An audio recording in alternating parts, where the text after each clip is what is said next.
Are we all settled in? Are we good to call the meeting to order? Yep. All right, so I'm going to call the Tuesday, October 20th, Cumberland Housing Authority meeting to order. First item is a roll call. Kara Biddings, Here. Connie Bingham, Here. Stacy Daigle. Here. Someday I'll learn how to pronounce things. It's okay. Ewan Mays, Here. Sally Pierce, Here. Bill Stiles, Here. Bill Hanson, here. And we do not have Bob Vale or Denise here today, right? Correct. Okay, great. So we'll go right to the director's report then. I have nothing new to report, Mr. Chairman. I'm just going to pass on to the town manager for the new business. Okay, all right to new business then. Thank you, Mr. Chairman.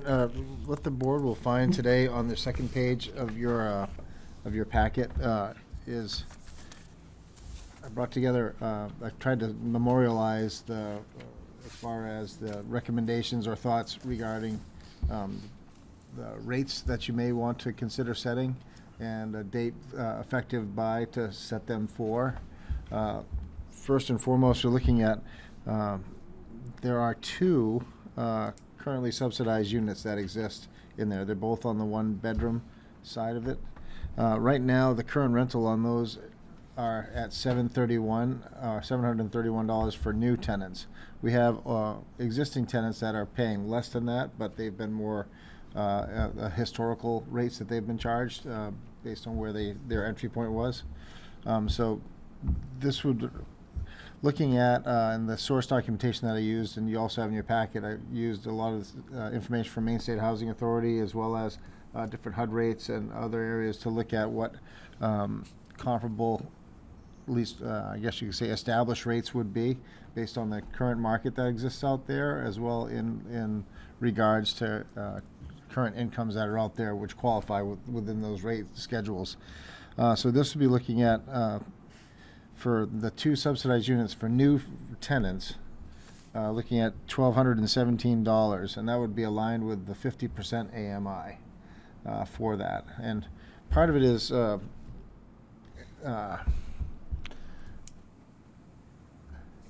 the rates have been low for a very, very long time, and they have, you're looking at probably 3% increases for a long time as well. And they not only have they fallen far behind where the market is, they've also fallen far behind what the subsidized market is. So that's why it looks like it's an extreme jump to bring it up to more modern standards. But that wouldn't be for the existing tenants. It would be for any new person. So they'd be, it's almost like the thought would be that they'd be going from a one-to-one relationship at the modern standards versus, say, the 731 rent, quite frankly, is probably comparable to the early 90s, Yeah, I guess. nothing, I'm yeah. not trying to be disrespectful. Yeah, It's just, yeah. I mean, I think I paid that when I was in my 20s, and I'm, let's just say, a few decades beyond that point Yeah. at this point. So, but that's what I would recommend, at least looking at the subsidized units. Again, those are just 2 out of the 30 units that are there, so it's a very, very low amount. But then there are also, yes, Ms. Bingham?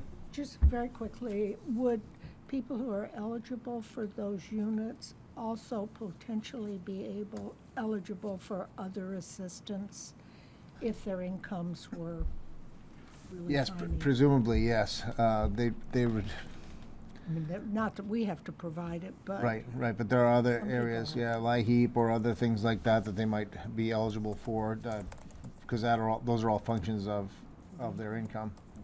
Yep, so that's a great question, thank you. Then looking at the non-subsidized units, there are a number of one-bedroom units and two-bedroom units.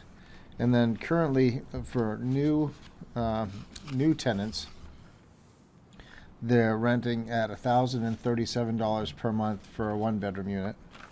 And I gave you 2 different options to consider that you would have. One would be setting it comparable to what the 60% AMI rate would be, which would be $1,461.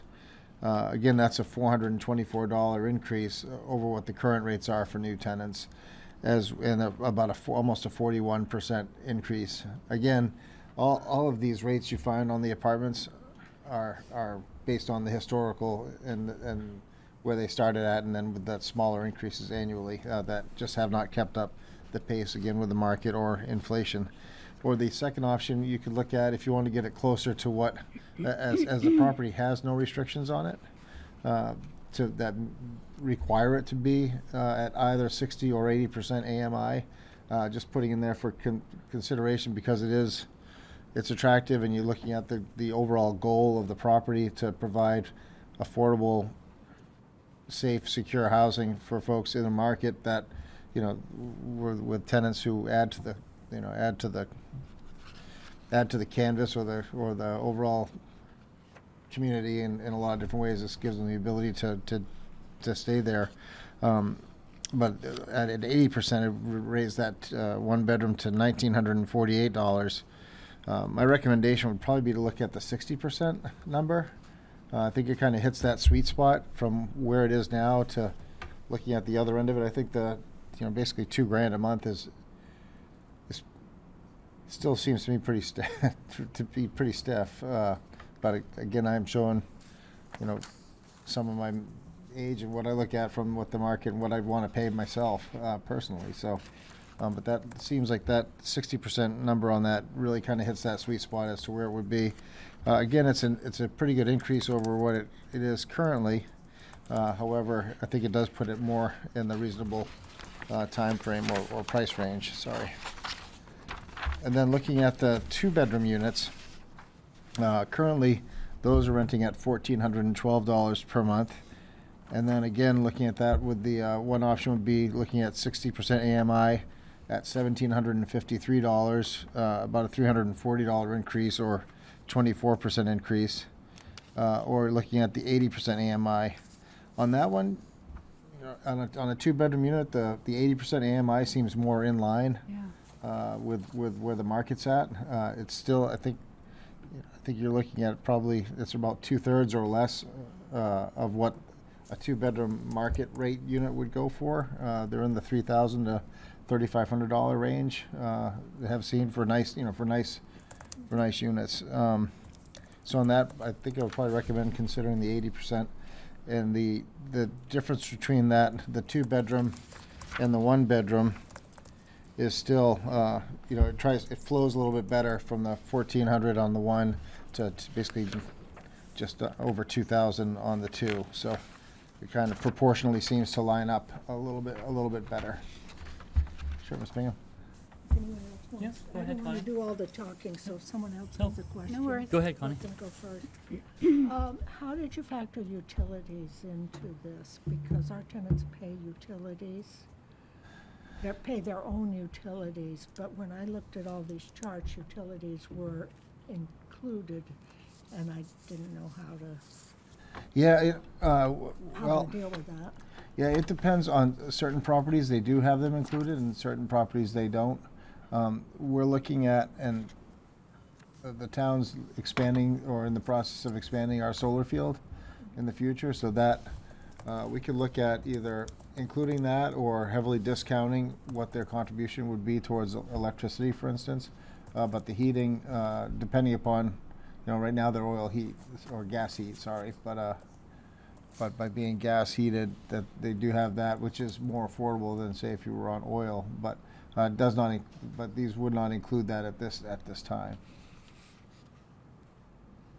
And I think in comparison to market rate units, it's still significantly lower than it would be without utilities included. No, I don't disagree with your approach at all. These are not really intended to be low income.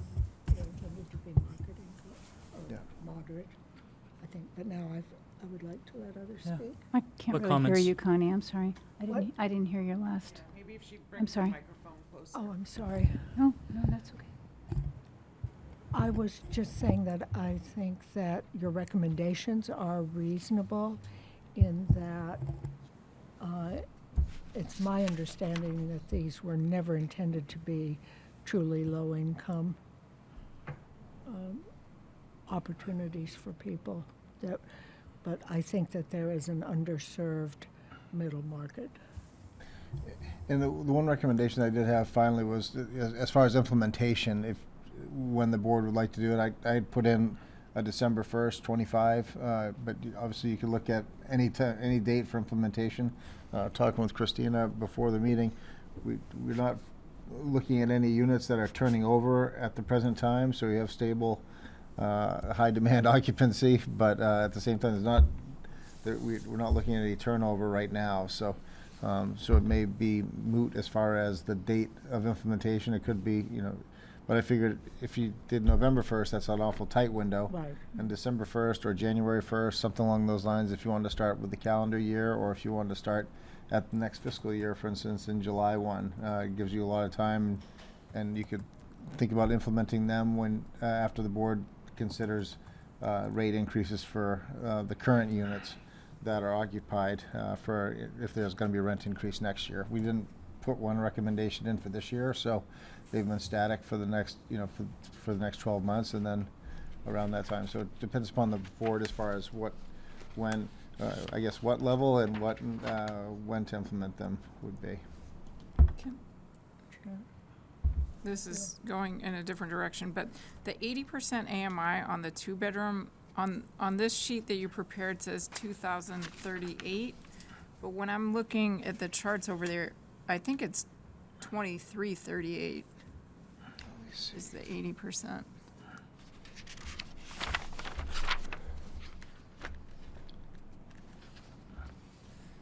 Oh. Am I wrong? I think you're right, Kara. I had when I was my document I was working on, I had underlined it, so I thought it was a 0. So Believe me, I've made those mistakes.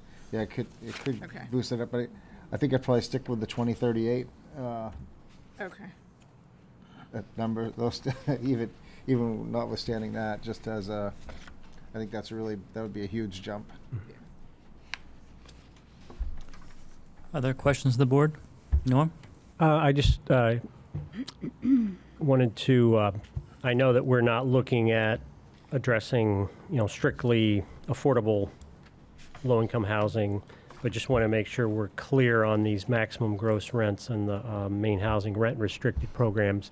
Those would include all utilities, so I just want to make sure that's clear that any of these numbers, anytime they publish these numbers, maximum would be including all utilities. So. On the other hand, we're not going to 100%, so we're Right. not really hitting the middle. Mhm. We're under that, and maybe that 20% Yeah, I think typically the allows for some utilities. the typical utility allowances, maybe for if we're saying gas, heat, and electricity, all of that, it could be over $200 for a utility allowance. They have published utility allowances that we have to follow with the Housing Authority, and other any subsidized housing follows those kinds of formulas to calculate the utility allowance. But if we're not looking at addressing that, then I don't have any qualms about these numbers.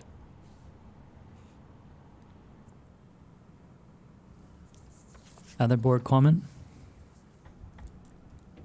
I think these numbers look good, and I agree that the difference between the 60% on the 1-bedroom and 80% on the 2-bedroom, that all fits really well. It makes sense. Thank you. William? I just concerned here about using the 2 different percentages.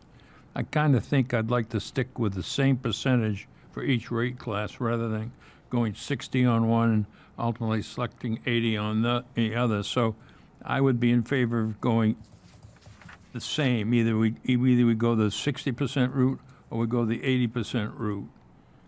I don't like splitting it.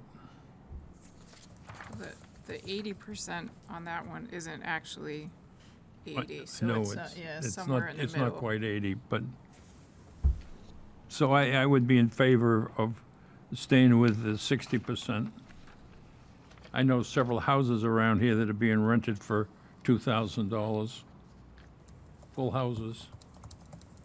And that's starting to get a little steep to me for a two-bedroom unit. I And think, I have no idea what the current market rate is.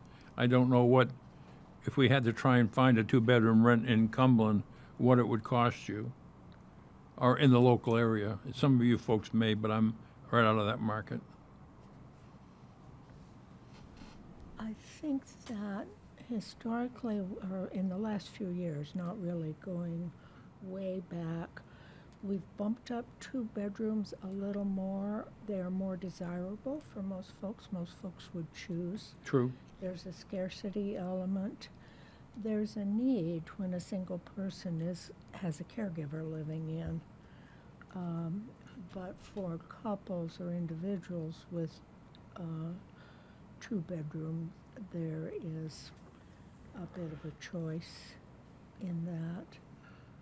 And I know that when we started, if somebody else with better memory than I, when we started bumping up the rates on the two bedroom a number of years ago, one of the tenants could not afford it and was moved to a one bedroom because there were lots of people waiting to get into two bedrooms. So I'm just thinking market demand. I'm not trying to make it hard for True, anybody but- who needs this. True, but housing. here we're talking about new entrants, people Right. coming in. And I know Sure. in several cases, people have to go from a two-bedroom to a one-bedroom from financial constraints. So that happens quite along. But the other question I want to ask on this is, if we set the rate at $2,000, what if we have no takers?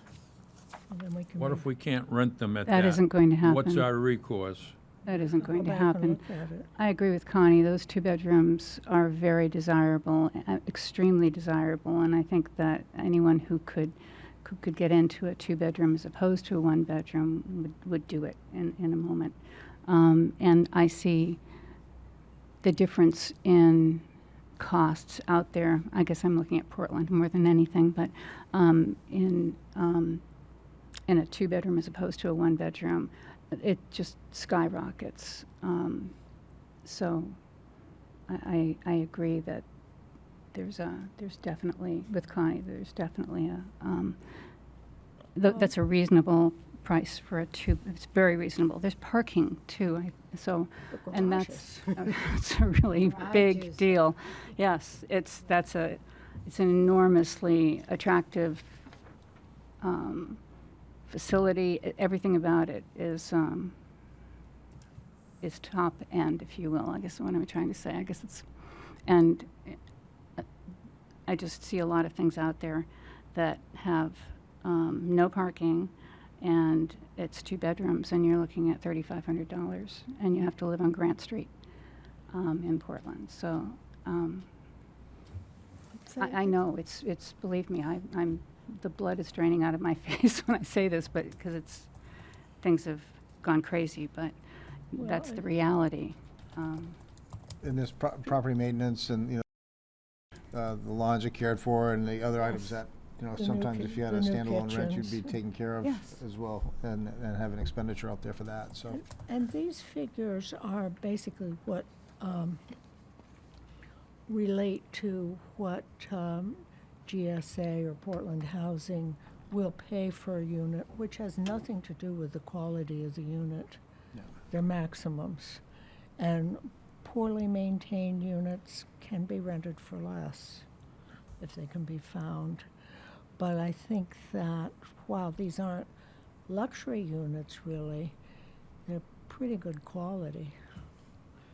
And then as there is turnover, I mean, there are kitchens that will be upgraded and things along those lines of work that'll take And place. and all these new people will be coming into an upgraded kitchen. I will just say one more thing, which is arguing, I'm sorry, Bill, It's all for right. upping the rents, is that we're not trying to make a profit to turn over to the town. What we're trying to do is make a little more money so we can reinvest in these properties. My dream of years ago that we would build more is not going to happen in my lifetime, I don't think. But we're not out of state private equity firms coming in to see how much we can squeeze. And it does afford the authority the ability to build your reserves, as you say, Connie, just to help you, as things, reserves for replacements, heating systems, things along those lines, heating systems, roofing, siding, windows, things along those lines that you'd want to start, funding the depreciation for and building up that reserve fund so you can end up, when there are necessary repairs or replacements, if you have rents that do track a little bit closer to current rates, it will afford the property the ability to be more self-sustaining and help itself over the long run to provide a high quality for the residents, but also long-term asset viability for the town. Will be interesting to see when we announce these to the waiting list, what the reaction is. Other board comment? Okay, I'm just gonna pipe up here a little bit. So this is a little different than direction we thought we were going, but that's okay. And maybe I was misinformed. What I thought we were gonna do is part of a means test, look or see where people qualified, and let's say that I'm number one on the list. I'm offered a place, and my AMI is at 85%, so I would pay the 80% AMI rate, and then say William comes in second, he's at 55%, so he would pay the 50 or 60% rate, and it would be based off of that means test when you first looked at the unit. So it would be potentially different based on as the clientele went through. In all cases, this would be all new people, and it would be a significant increase in rental costs, but it would allow us to still kind of meet those metrics, and we would limit as to how many we would have at that 50 or 60% AMI, and the balance would be at the 80. So it's technically that you could have 3 people come in 3 months in a row, paying different rates based on where they landed on their means test. So that's the direction I thought we were going into. It sounds like what you're recommending is that we just have the 2, which is fine. My concern with all this is that we hit the right target, and that the people that were coming to these residents who are coming here, I really wanted to make sure that we provided the housing for those long-term residents, and we did take a look at what their financial capacity was. Because again, there's a lot of residents who've been very successful, lived in town here, who really don't need that assistance, and there's others that fit in that gap in between that would be really helpful. So that's the direction I thought we were going with this, was looking at that as a step of getting in. And but again, I do like what you're doing. I do think I agree with the having different rates that are not arbitrary but not off the list may make it challenging as someone, why is this rate this? We may want to really think about keeping them more consistent, whether it's 60, only because then you go back to how did you get there? I can't remember how we got to that number. Well, it's because it's right off this. And then as we go forward in 3 years, when you want to change, each year I'm assuming these rates are reassessed or reassigned. Norm, is that correct? Every year, yes. Right, so that if you stay off of a percentage on this, it's no work for you to change that. This is when you come in, this is where you start. You might want to make sure you come in December as opposed to January, if the rate changes. But that's just was what I was thinking in my perspective, is that it would be a test each way, and we would limit the number we would have potentially at the 60% or 50%, and we could have a 50 and 60 and 8. I don't have a dog in that fight. Just in case this is being recorded or whatever, this is all for new rentals. It doesn't impact any of the existing tenants at this point in time. Be really clear with that. So, I don't know if you want to respond to that thought.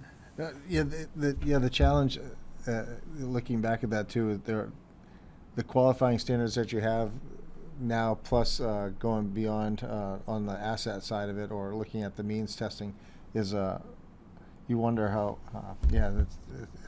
there's a challenge to that. The one area that I was thinking about as far as means testing, which would probably be the purest way, would be looking strictly at adjusted you know, at their 1040 or their adjusted gross income, because the asset level could fluctuate so dramatically one way or the other. Or if a person, you know, on their entry point, they sell their house, their asset number changes dramatically in that first year. So, you know, like if I show my income is, let's say, 60% of AMI, and but that year I sell my house, when I find that I'm going to move in, all of a sudden their assets there. But then it's tougher to, I guess, qualify on that side. Yeah, of it. I would think a means test based on assets would be nearly impossible, and that's really way too much. I think the county recommended 3 years of income taxes, if I remember correctly from Yeah, that. I think that's probably the best to approach. actually to look at there's your AGI from that, and then where does that land on the And I'm speaking as a retired CPA because it's pretty easy to game the asset Yeah. test. It's not too difficult to game a 1-year income test. It's hard to game 3 years back. Yeah, I would agree. I would wonder though if I mean, I think our people are honest. So yeah, it's yeah. not- Kara? if we are doing that, you know, assigning their rent based on where they fall in the income range, but are we rechecking that every year? Because if someone's still working when they're moving in and then they retire, so we started up here and now their rent's going down? That doesn't, That certainly is a challenge to that. Do we have any residents who are still working full-time? I don't think so. Are there some still? There are a few, yes. I think that may be, from the management side of it, a challenge to adjust their rents on an annual basis. No, I think it's that's the point of what they enter in, I think, is where they. right, We- but we then I wanna wonder establish if that. you're really, you know, sort of serving the purpose that you're intending to. If they go in and they're still working, so their rent is set here, and then their income goes down quite a bit, but we're not looking at that again, we're still charging them, I don't know, I mean, I'm not sure there's a happy place to land exactly. Yeah. Seems to me that would be very complicated. I'm looking at Christina. This would be like a full-time job in some ways to means test people and then have to come back to us and say, well, you know, this person, there are a lot of variables. There are a lot of variables in life, and I'm not trying to make this easy at all. It isn't. It's all difficult, and rents are ridiculous. But I think that to make this, I just think there's so much to it. There's no turnover right now, so that means that everyone's happy with what they're paying, in one respect. So that lets us know a few things in terms of where everyone is. If things I find what Bill remembers to be a really attractive concept. It's not what I remember. I remember the means test as a one-time test when they enter, so that the person who retires with $250,000 of IRA distributions and Social Security isn't eligible. But it's a one-time test, which is with a 3-year look back. And it sends a message, I think, to the waiting list that says maybe this isn't for you, and we might get pushback. And we can listen to pushback if we're misreading.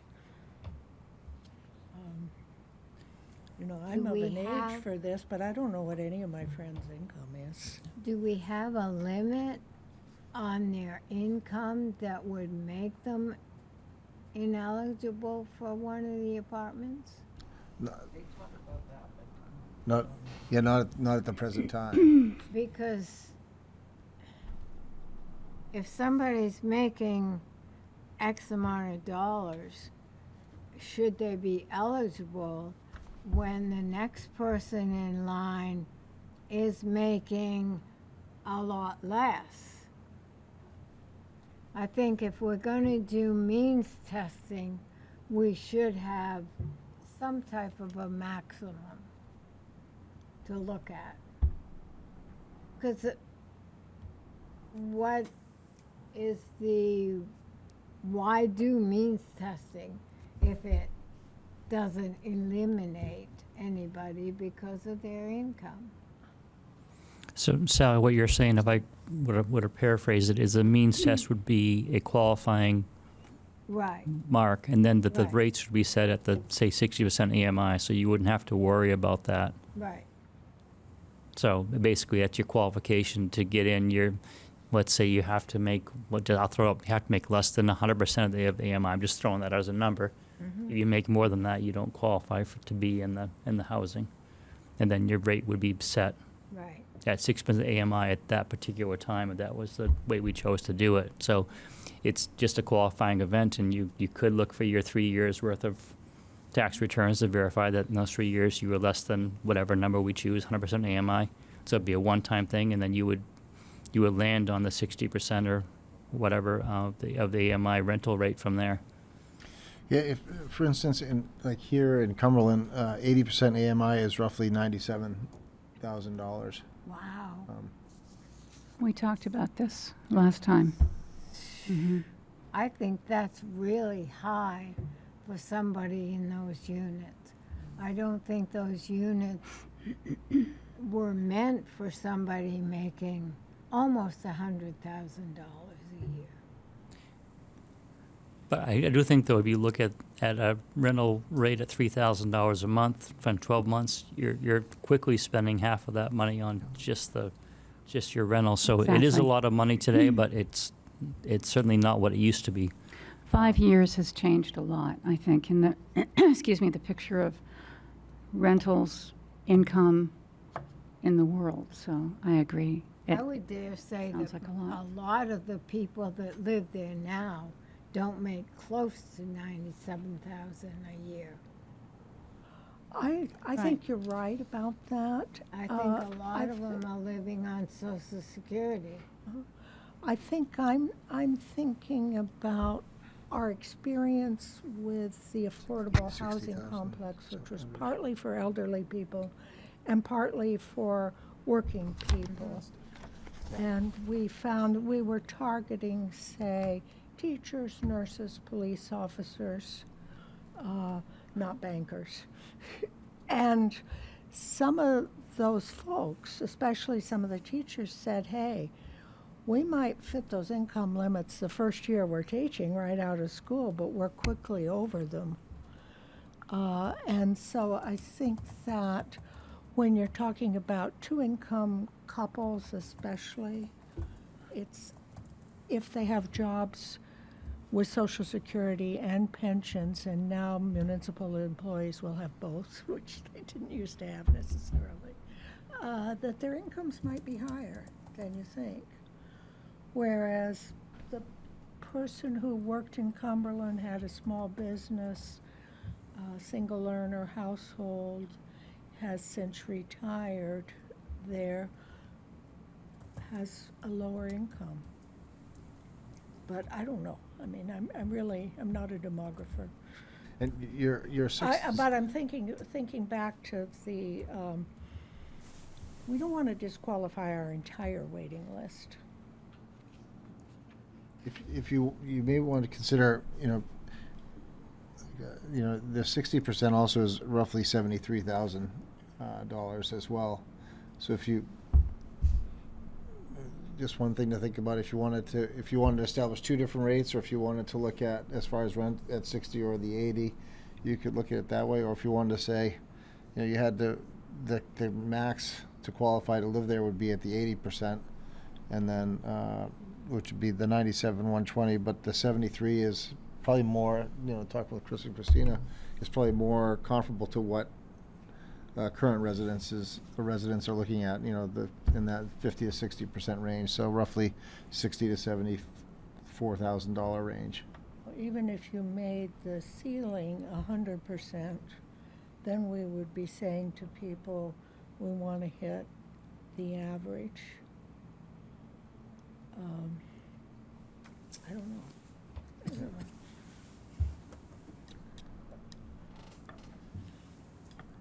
Norm, you got some? Well, just, I just want to clarify that when we're talking about the area median income, you guys have a chart you're referring to. You're not using the Portland HMFA that Maine Housing published, because that includes a bigger area, so it's sort of averaged down than more so than just for our town. Yeah, exactly. This was from Fannie Mae just for Cumberland. So it does get altered up dramatically over, say, if you threw Cumberland, Westbrook, Sure. Portland, that demographic into it would bring it down. At least it But should. Portland housing isn't housing moderate income people. Well, I'm just saying that this is a sort of Maine Housing generated Right. chart that averages out these areas that they lump into this HMFA area, this HUD metropolitan FA. I forget, yeah, but anyway, that's. I just wanted to go back to our September meeting. We had talked about capping at 100% AMI, and then having a second tier at 80% and a subsidized at 60%. And as far as the subsidized, you're offering up a 50% area median income versus the 60%, which I'm fine with. But based on that, we would be capping. Would we be capping someone's eligibility at that 50% AMI in for On Cumberland? the two subsidized On the units. two subsidized? Yeah, and that would be $60,700. And that's for a one-person household, a one-person, yes, family size? I believe so. Okay, Yeah. yeah, because typically you'd factor it on the household size too. So, I mean, I like that breakdown. I am sort of going back to what Bill said about the difference in the rents between the two-bedroom and the one-bedroom non-subsidized. I just see that right now the two are $200 apart per month, and then we are changing it to be about almost $600 difference a month between the 60% AMI for the non-subsidized one-bedroom and the non-subsidized two-bedroom unit. So I just want to point out there's a $600 a month difference between those, the one-bedroom and two-bedroom, which is fine. I'm okay with that because I do understand how desirable a two-bedroom is over a one-bedroom. So, but. And in terms of, I don't see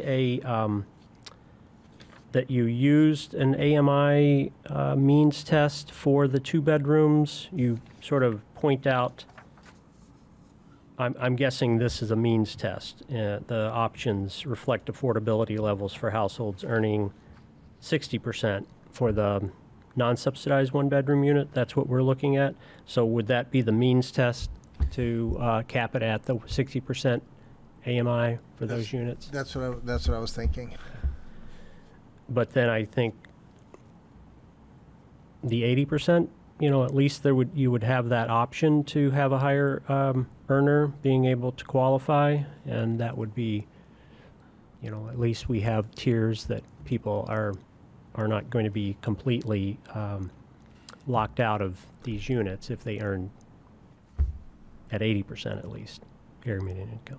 I don't know that the ceiling for eligibility needs to match the percentage that we're using for pricing. They're kind of different issues. I mean, that's, We don't want to make it impossible for Christina to manage either. I guess what I gather from other meetings in this meeting is that there would be a cap of 100%. They couldn't make more than 100% AMI to be eligible. And then they would pay the 60% rate is where I think we're leaning.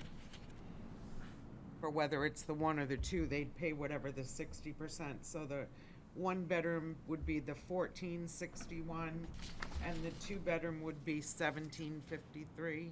Is that, am I off? Is that, I had just thought we were going to cap at least the subsidized units at the actual means test of 50%. yeah, currently that's the way it is. To Yeah. be eligible for one of the subsidized units, you have to be at the 50%. But then for the That's the way it, non-subsidized, Yeah. the cap would be 100%. Is that what we're saying? I just want to, And currently, there Understand is that. no cap. there's, for the- currently, there's no cap, but we're suggesting 100% AMI cap.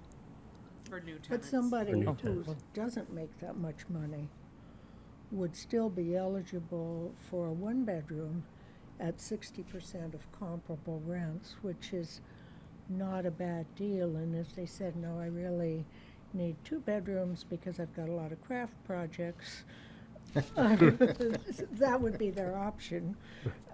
William? Besides all this mean testing and everything else, I want to go back to the basics.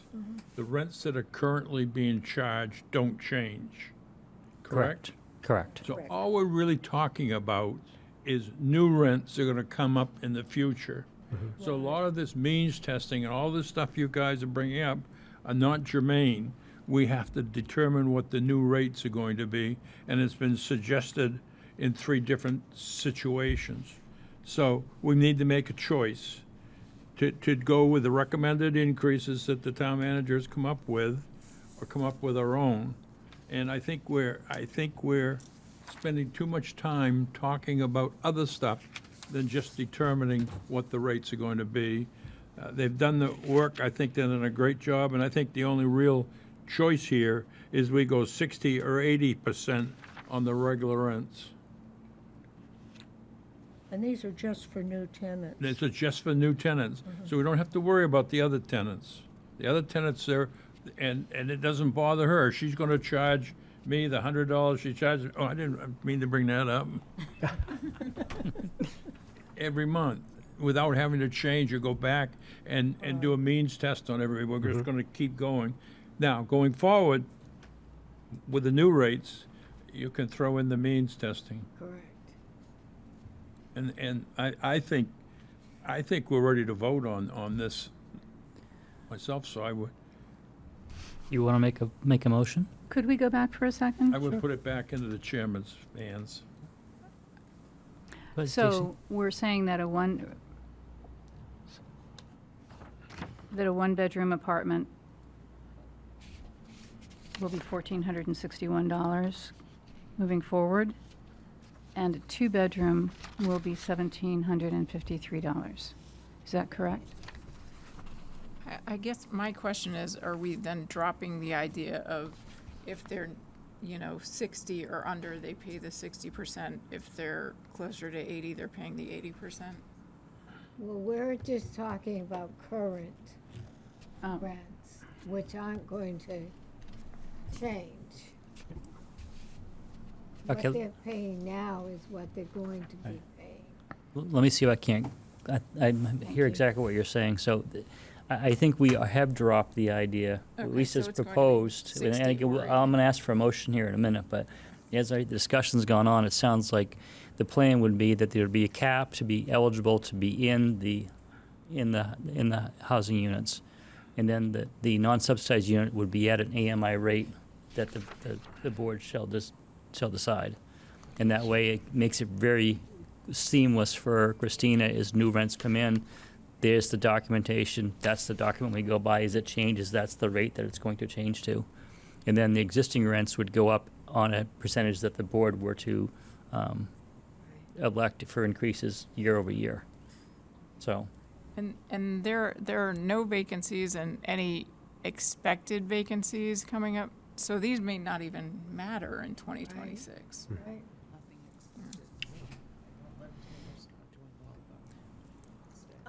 I think that they may well not matter in 2026, and we would have some time to, if we find some gross malfunction to what we're Right. trying to do. But I think it sends a signal as to who these are for, and if you look at the names on the waiting list, there are quite a few people who wouldn't be eligible under 100% AMI test.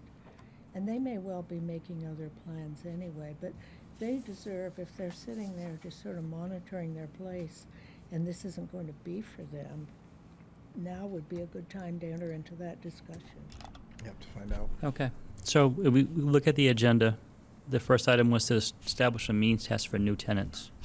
So are we at a point where someone would entertain a motion for the means test for new tenants? I didn't hear him. He's asking if They- somebody wants to make Entertain a motion for a means test for new tenants. We've discussed 80%, we've discussed 100% I AMI. wouldn't talk about means test if you paid me. I mean, I would make a motion to establish a means test of 100% AMI for eligibility for the units, For new tenants. for new tenants. I second What's that. 100% come out to? 121.4 right now, Ms. Pierce.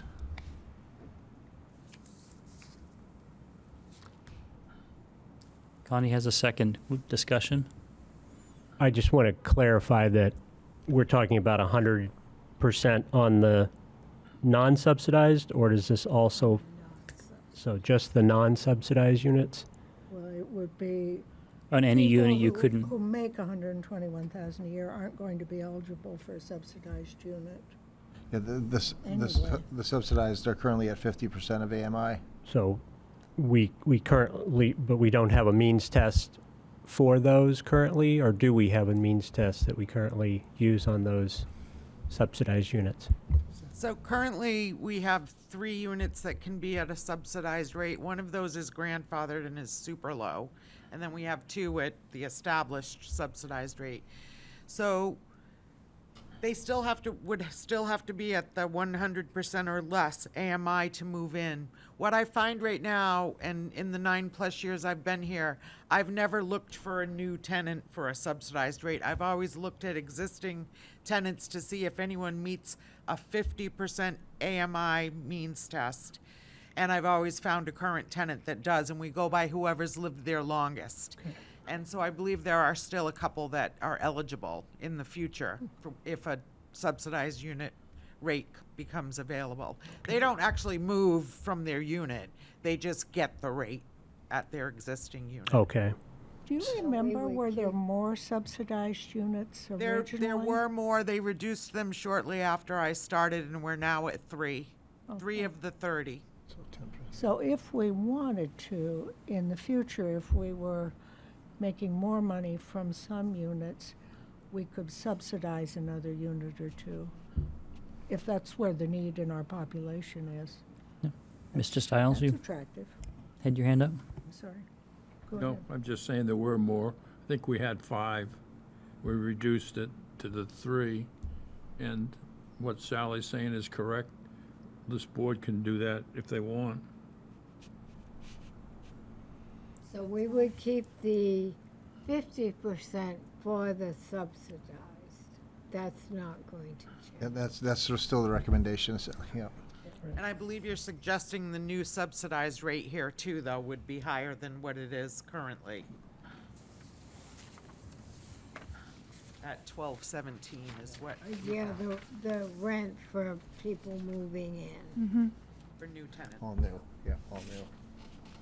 So that's funny, the one-bedroom rate So we need to make more than one motion. subsidy. So they wouldn't want the subsidy. Yeah, the motion right now is the Somebody might means stay in their test existing that we have. unit At the old prices, Yeah. then becoming a new subsidized. I still think 100% is too much. We're talking about a number of things, am I correct? And so the motion that we're making is on one of those number of things, correct? It's on the So- means test for new tenants. Right, but I think the conversation is muddling. I am too, so, because there are so many things for us to consider, so maybe we should sharpen our motion. We don't have a motion yet. I think We- Kara made Did a have a motion. motion. We do. We do The for- motion is to establish a means test of 100% AMI for eligibility for new tenants.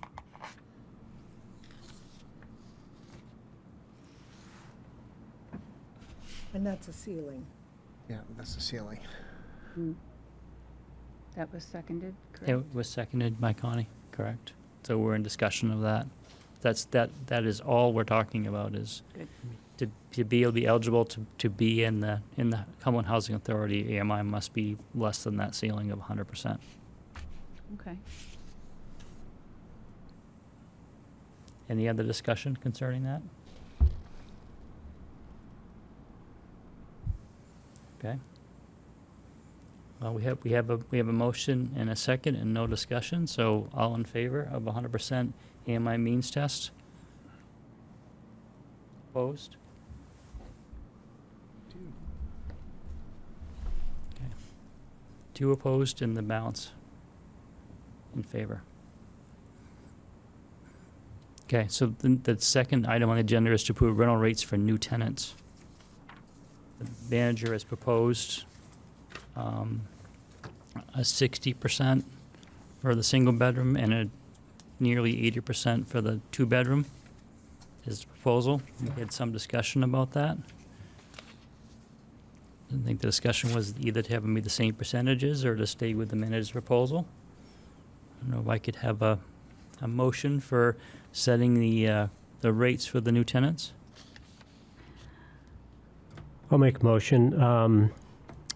I move that we accept the subsidized 1-bedroom units as presented by town manager, the non-subsidized 1-bedroom unit at 60% area median income, and the non-subsidized 2-bedroom units, and I'll go with the recommendation at 80% or $300 less than the 80% area median income. I'll second. Okay, second by Stacy. Discussion. Yes, yes, Could I Mr. have a Stiles. clearer, could you state that motion again for me? Did you? I didn't hear it. Okay. Go ahead. Did you catch all of that? Okay, good. Thanks. So the motion is to accept the subsidized 1-bedroom unit rate as recommended, the 1-bedroom non-subsidized rate at the 60% AMI as recommended, and the 2-bedroom non-subsidized rate at 80% AMI as recommended. Less the $300. So it'd be 80% minus $300. Oh, we didn't get that in the Yeah. motion. Wait, You what? want to amend your motion, Norm? Sure. 300%? That's what he said. I think you stated that. He did. I missed Did it. you say that again? Sure. My motion was that for the non-subsidized 2-bedroom units that we accept the 80% area median income minus $300. So that's I apologize, that wasn't what I heard when I seconded that motion. Okay. I'll, may I pull that back? Excuse me. Well, that's minus what it says here, the Um, 2,000. Yeah, the 2,038 Mhm. is actually $300 less than the actual 80% area median income rent. Okay, So when you look at the main housing charts. Yeah. So it's not 80, it's not, you're saying 80% is 23. The actual published main housing rent is 2338.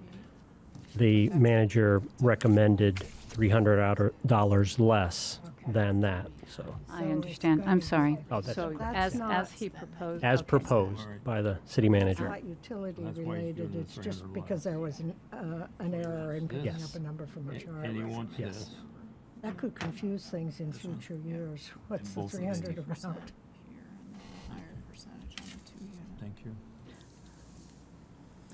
That the adjustment Norm's making is bringing that rental rate in alignment with the manager's recommendation. And it does drop it slightly below the 80%. My only issue with that is if we're concerned about like looking at charts and telling people we got this right from the charts, that 80% or less than 80%, how do we do that moving forward? How do we explain, where that came from? One compromise. I think might we've done that all along, though, haven't That we? we get the right number from the chart, and I don't think that will hurt our manager's feelings. If this was just a mistake, we all make mistakes. But then we drop it a bit because our tenants are paying utilities. I mean, I don't have, to be clear, I don't have a problem with the number don't have a itself. I'm no. just talking about if you're gonna refer people to the charts, and that's where we came up with that number. And so then if you're taking money off the 2-bedroom for utilities, why aren't you doing that on the 1-bedroom? You know, I just, And next year's committee will say, why did they do that? yeah. Can we figure what percentage it actually is at the 2,000? Well, thank you for catching that. 'Cause I didn't- Anybody doing the And go math with on that? percentage? Yeah. No. Mr. Stiles? I would ask the maker of the motion to amend his motion to add an effective date. So these new rents, I would amend my motion to make these effective, So it's I would say January 1st, 2026. 23. Are you making a motion? I'm amending my motion for an effective date. I would second the amendment. Yes. Thank you. Fix it. Motion amended by Norm and seconded by William. Any other discussion about the motion? So I do agree with you, Kara, that it does add some confusion going forward with that why $300 less. Mr. Manager, would you like to weigh in on that? We can clean it up and make a chart going forward as well, to kind of reflect that, but it's roughly 73% of AMI. There we go. That will make it, At make it at that clearer. point, I mean, and again, probably the next time you look at it, the numbers will also be changed as well, so, this would be establishing it for, going forward, and then you could look at that each year and say, is this still, each year when the authority looks at the rental rates for the property, can then adjust that annually. So really, we're looking at January 1 of '26, probably at least to the next time the board decides to do a wholesale adjustment. But I know what you mean as far as trying to reference back to the chart to say, well, it says 80, but felt that again, looking at that, I was like, well, it seemed a little bit too heavy of a change in comparison. It's almost twice as much as you would pay for a 1-bedroom, or $900 more, I guess, at that point. Connie? Is it possible for me Could to you move up, amend? Connie? I can't hear you. Sorry. Would it be possible to amend the motion as presented so that we take the numbers off the charts in a consistent way and then allow a reduction for utilities for all units? Or at least for the non-subsidized units? Because 1-bedroom people are paying utilities too. Am I making it too hard? Maybe, that may be a little tougher to quantify. Would it be cleaner just to remove the reference to the AMI in the rate and just say the 1-bedroom's gonna be this and the 2-bedroom's gonna be this? Yeah, I think it might be. Absolutely. Would you like Genius. to Yeah. amend again? Sure. Thank you. Yeah, because if you start getting into utility Yeah, allowances, understand. that's tough to have to track each Thank you, year, because that Christina. changes each year as Well, well. you are the people who have to administer this, not us. So Just the All right. number. can defer Norm, can I to have a you. quick question about that, though? Sure. If we were to stay at 60 and 70% AMI, it makes it very easy. The new year comes out, there's the rates. Otherwise, the board's going to have to go and establish new rates each year for those units. I'm just wondering if that doesn't keep us up to date, because one of the problems we've had is because of our increases we've had in percentages, we've gotten way behind on what the rates should be. That's how we got to where we're at. And I'm just wondering if by tying it to AMI, do we not make it so that going forward that we're not going to have that gap on the new units? The rates will increase as the AMI increases. Right. Just thinking out loud, so each year when a new tenant comes in, we're gonna look at what the existing AMI is. And then that tenant will be subject to any future rent increases that apply to all tenants. So then in the next year, I'd get another new tenant and I'd have yet another new rental rate to track, correct? Right, and you might too if we changed rates. So I could potentially have a new rate every year. Yep. If I had a new tenant every year. Then it would increase by. That's the way to keep Okay. up with things, I think. But it's gonna make it really complicated. If we just do away with the AMI and then increase these rates every year. Maybe would the answer be that we could just, this body could track the percentage increases of the AMI and just take that percentage and use that for our rental increase? So if we've done a 3% increase, but next year we find that this is a, 4%, then we would use 4% next year. That's a great other suggestion too as well. I like that. If the AMI increases at 6%, but I mean that could be a big pill to swallow for someone who's been there Yeah. and had the 2 or 3% increases. But we're only talking about new people coming in. We wouldn't be Right. adjusting everyone's rents by that amount. Okay, so And due to the very low turnover, we may be looking at trying to kill a gnat with a shotgun. I guess, just thinking about, because it is such an infrequent event that takes place, and so I guess I wouldn't put a lot of bandwidth on it to worry about it for super long. And I guess I'll just one last question, then we can continue here. So, Christina, let's say that we set a rate here today, right? And would that mean that next year we'll be setting a new rental rate at some point in time, and we could do that based off the change in AMI? That would be the process. I'm just trying to understand process-wise, and Kara, I wasn't following your suggestion until I thought it for a minute, so Yeah. a little slow. So that would be our process each year, is we would set the new rental rates, and we look at the change in the AMI, and that increase would be different than potential rental rate increases for the existing tenants. you could look at, it could be the same percentage that you'd be looking at for either one of them, but on the new rental rates, yeah, you'd look at that. So there are two separate but equal classes of rates that you have, one for the existing and one for the new. And could you support that? Okay, Yeah, for sure. all right, so I want Christi- to say that if you're looking at comparability in the private market, you're much better off having gotten into Ocean View some years ago than getting in there now or 2 years from now. Or So- just, Prices have changed. it's, Christina, can you read us back the current motion on the table?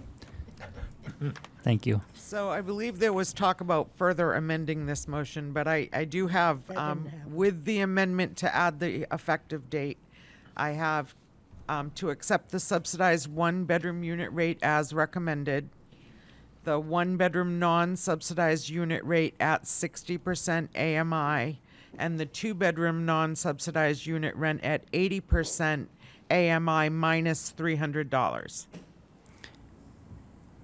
Okay, and I believe there was an amendment that was not seconded to just change it to the dollar amounts associated. So would you like me to read what that motion would say? Yes, please. Thank you. Okay.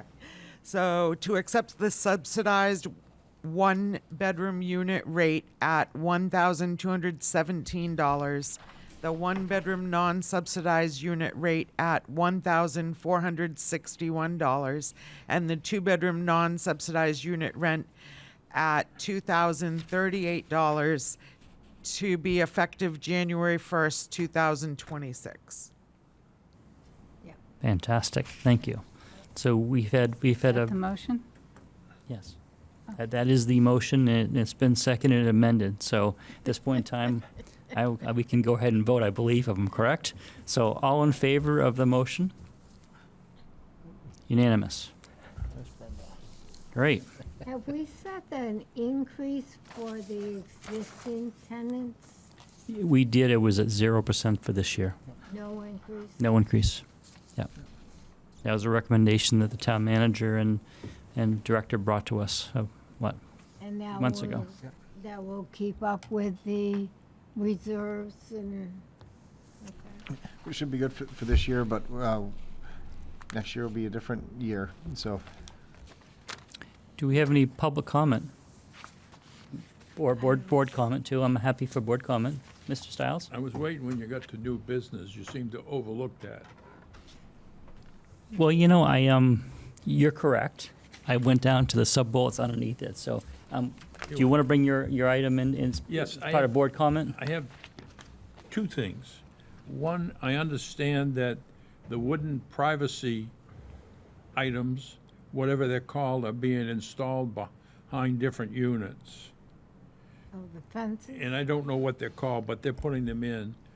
I want to make sure that those, sooner or later, will get a coating of some kind of paint or stain to preserve them and make sure that they last a lot longer than the last ones.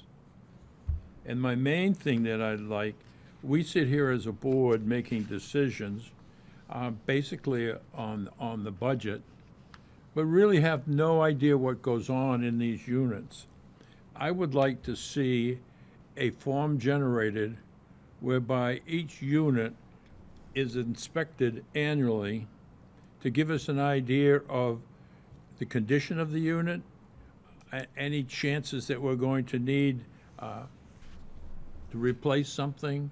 For example, it could be rodent damage in the walls.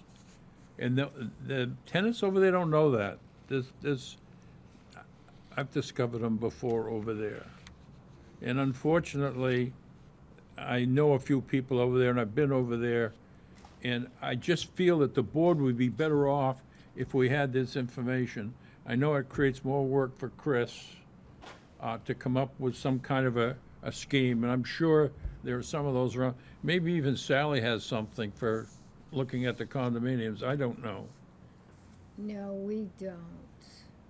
But anyway, if we had somebody that went through these units every year inspecting them, we would have a foresight and know a little bit more about what's going on. So that's my ask or recommendation.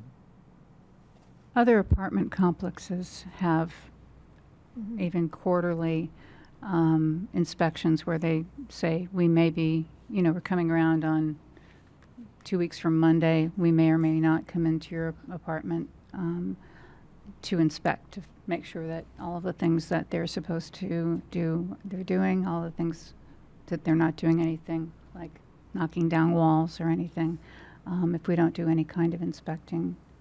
I have a form I could provide to the Great. board to Chris to consider. It's geared towards safety and health items. It doesn't ask about rodents. It's Smoke detector checks. smoke detector checks, electrical outlet checks, venting. Yep. That sort of thing. No trash piled up. And people know when the inspections are going to happen, and most people are happy to have the inspector team find safety issues. Yep.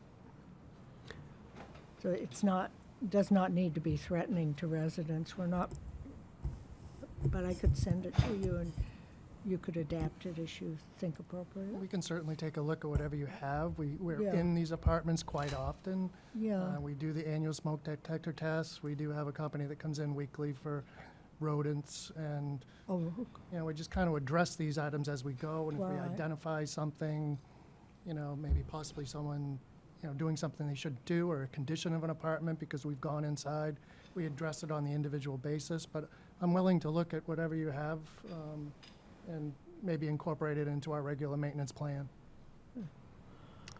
Okay. Do we have other public or board comment? I just wanted to say, I appreciate you bringing that up, Bill. That's something that's required of any main housing subsidized projects, of developments, or any of our rental subsidy clients that we have to do that on an annual basis. That's a little bit more involved process. Housing quality standards, which is shifting to a new standard. I wouldn't expect you guys to have to go to that extent, but I can provide, any of those inspection forms if you'd like that. Thank you. Any other board or public comment? I just want to say thank you to the board for this, again, rich discussion today. Everyone's input, I think we get to a better place with this. The nice thing is we have our rate set for any new rentals now going forward.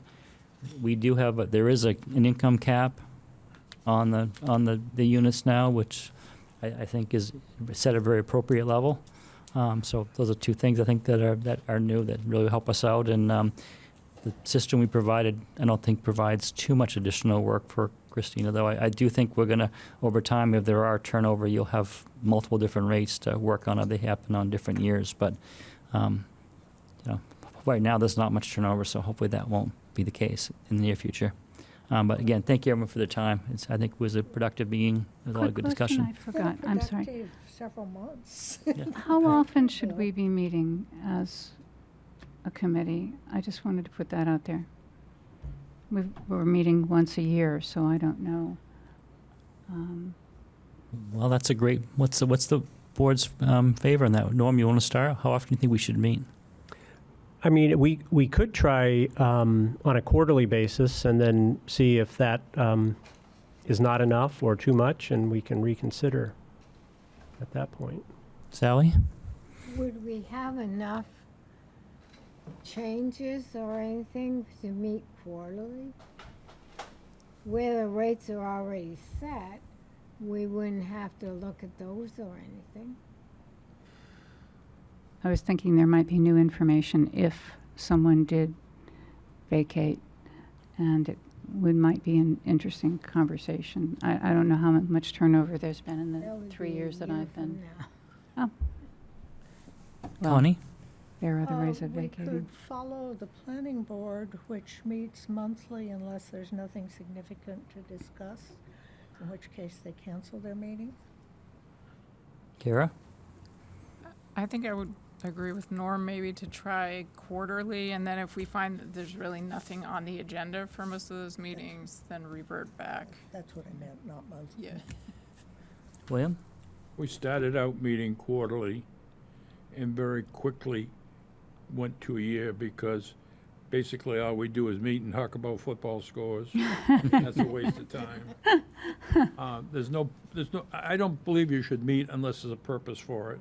And I don't believe these guys are going to come up with any germane stuff quarterly. But if there is something, we should meet. So I would leave it for the chairman to call a meeting when necessary. I would also like to ask that the next time there's a vacancy, that we be invited to tour the unit, because I think we have board members that have never been inside a unit.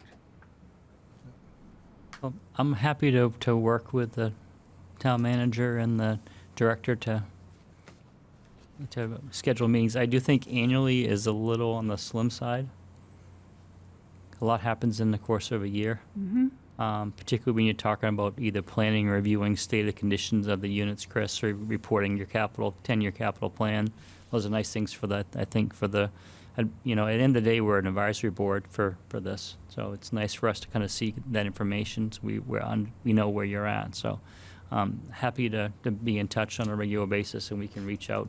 My recommendation is we commit to quarterly communications, and if there are items to discuss, then we would schedule a meeting, but we at least have a email communication once a quarter.